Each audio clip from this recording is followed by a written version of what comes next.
14. So did you guys in fact go to eat after that? We did, yes. Where did you go? Abuelos. How long were you at Abuelos for? You can estimate or not if you don't know. I would only be estimating an hour maybe. Okay. What did you do after Abuelos? So, well, while we were at Abuelos, I remembered that a friend of my family who works at a different restaurant, it was her last weekend working there, and I mentioned to the defendant that we should have gone there in Socastee. So we decided that when we left Abuelos, we would stop by there to see her on her last shift. So we left Abuelos and headed for the restaurant in Socastee. When we got there, there was a line out the door, there was nowhere to park, so we ended up not even going there. So we continued on down the road to another friend of ours' residence. He lives on a houseboat in the Osprey Marina. So we headed toward the Osprey Marina. Did you end up going to that friend's house? We did not. So backtracking again, I'm sorry. The defendant was acting unusual all day that day. Starting early in the day, she was unavailable for my death calls, which was very unusual because normally when I'm on call, she's right behind me. She followed me around the county and she would respond to my calls whether I needed her there or not. So it was unusual that she wasn't available part of the day. And then she was very quiet. Even at Abuelos, she was reserved and something was off. So then while we're driving, when we got to the Osprey Marina, I was turning in and she said, "Just keep driving. I don't want to see Charles, who's our friend. I don't feel like dealing with people. Just keep driving." So what did you guys do? So we continued driving. I remember we drove down Enterprise Road to Bay Road and looped back around to 707. Was anything going on between the two of you during that ride? Not that I recall in particular, but Okay. we, at some point I remember I realized that I didn't have any of my supplies that I needed for work. I had a little blue bag that I carried with me that had all the paperwork I needed. It had my gloves, it had things I would need if I were to get a death call, and I had left it in my Explorer at Abuelos. So what did you do when So you we left? at some point we went back to get the bag out of my Explorer in case I got a death call, so I would be able to do what I needed to do.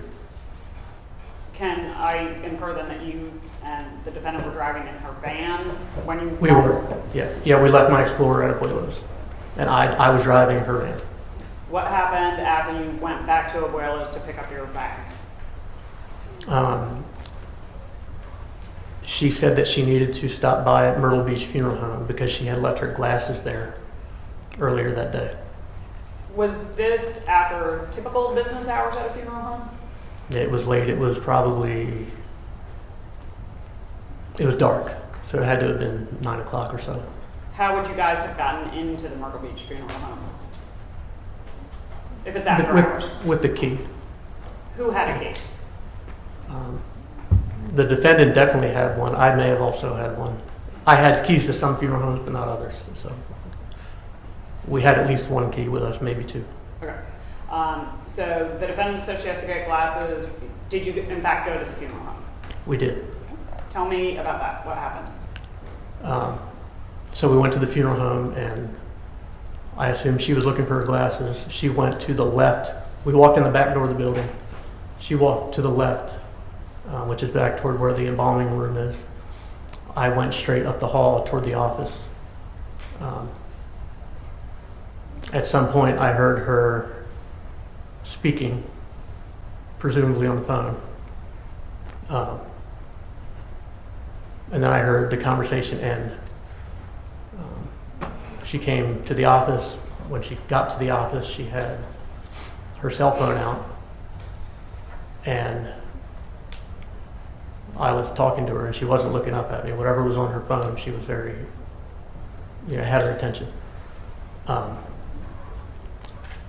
And she said, I have to go see Greg.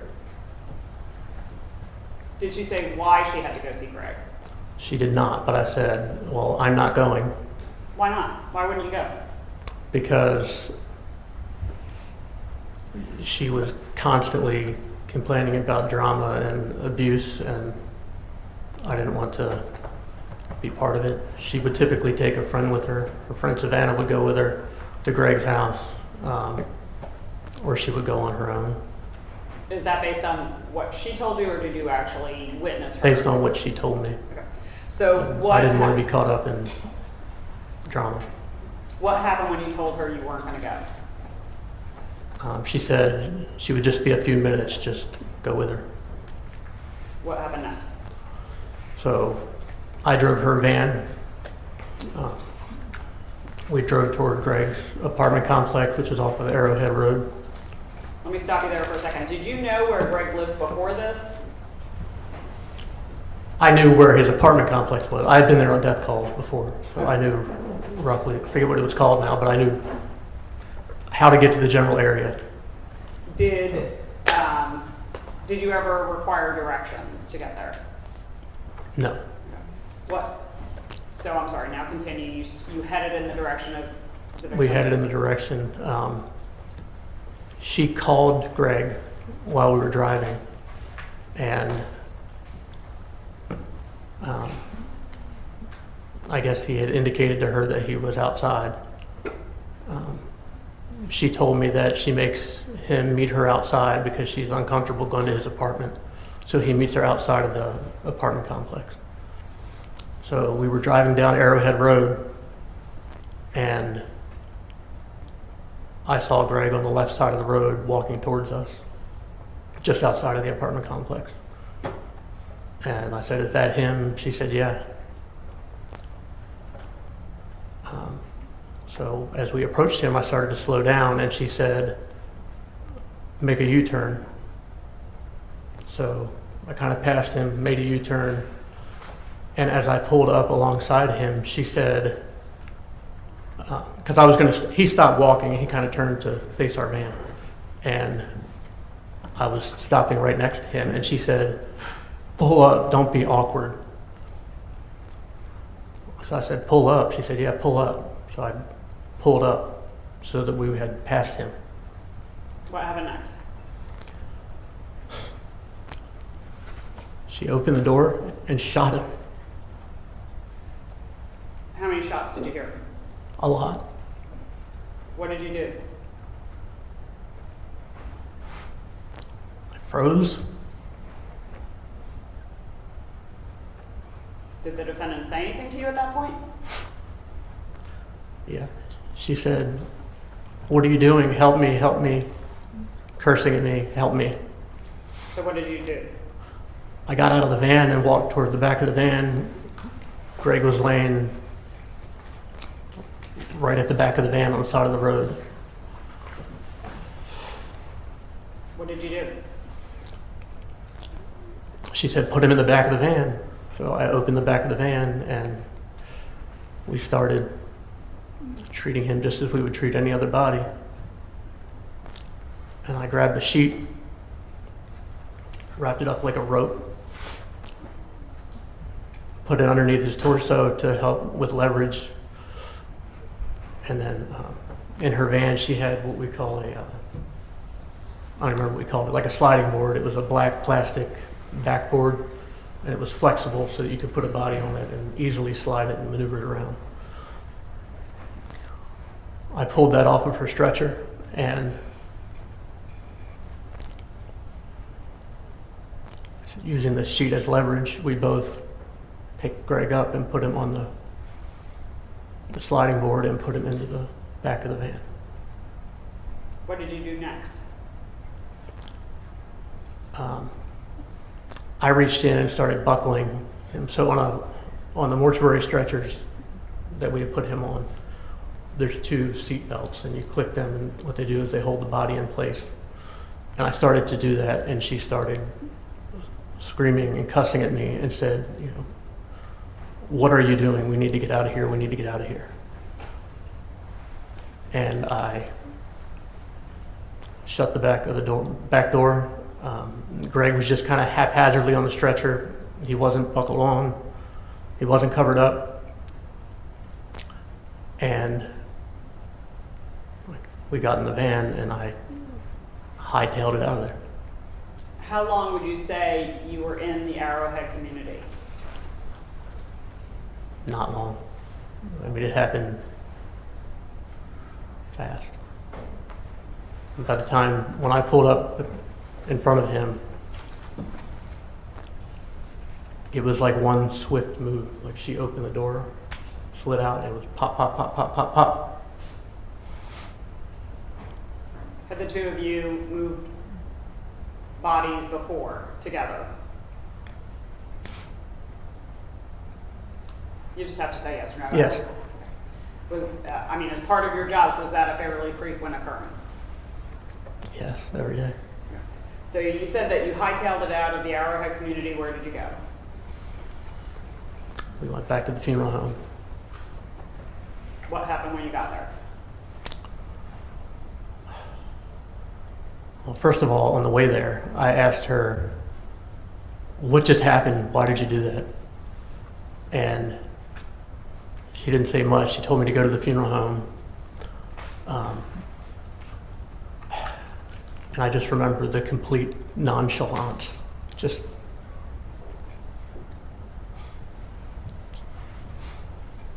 like this was like, it was like a minor inconvenience that we were going through.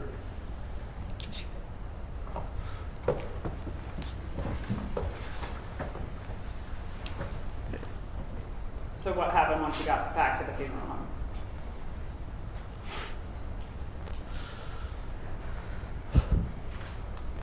So at the funeral home, when you bring a body in, they have a garage and they have coolers in the garage, and the coolers have one door that you open, and there's either 3 or 4 shelves inside the door. And wheeled Greg in on a stretcher. I made a cremation container, which is pretty much a glorified cardboard box. And you use little zip ties to tie it up and make it rigid. And I made one just like we would make for anybody else. And I put it into the cooler and pushed the stretcher up next to it and started to push Greg in. And the whole time she was yelling, "Are you stupid? Are you stupid? Hurry up. We got to get out of here. Hurry up. Are you stupid?" Over and over again. "Are you stupid?" Did you have any concerns about leaving the victim in a cooler and leaving the funeral home? So sometimes the coroner's office will use funeral homes as extra storage, like if we're out of room at the morgue in Conway, or if it's, for whatever reason, we might need to leave a body in a funeral home. And typically we put a note on the shelf that the body's on that just says "Hold for Coroner," and that's what I did. I put a note on it that said "Hold for Coroner." Would that have been unusual? A note, "Hold for Coroner"? No, that was a regular thing. During this time that you're taking Greg out of the van and loading him into the cooler, were you able to see him? Was there a lot of blood? So the night that we put him in, Yes, the night he was killed. I did not look. I had draped a sheet across him when we brought him in from the van, and I just pushed him in like he was. Now the next night, I saw him. Okay, And I'll get to that in just a minute. Okay. So after you put Greg in the cooler, what did you guys do?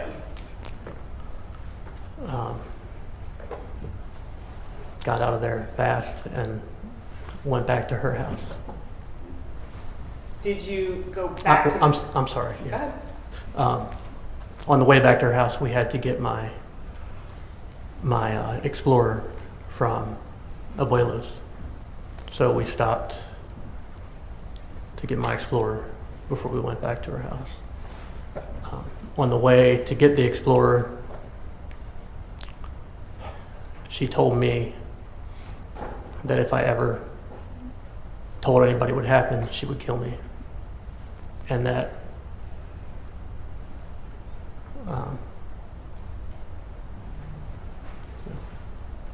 we have to be in this together. She told me that I have to stay with her that night. I better not leave her. And then we went, got my Explorer. We went to Lowe's food store, International Drive. And I can't remember which vehicle we left there. We left one of the vehicles in the parking lot of the Lowe's food store. And So took your the other Explorer two. was still at Abuelo's, but you went and picked it up and went to Lowe's? I'm just trying to get that. Correct, yes. Where did you go after that? We went to Megan's house. Okay. So at some point, did you go back to the funeral home that night? We did. Why? So I got to backtrack and tell you the background. When we got back to her house,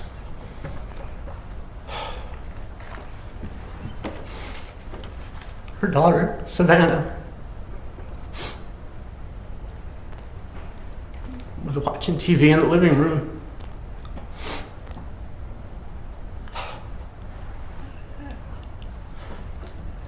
And I just remember thinking how normal it looked in the house. And I had to pretend that this hadn't just happened. I'm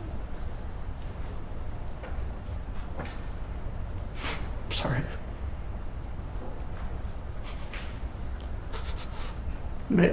Meagan went straight to the shower,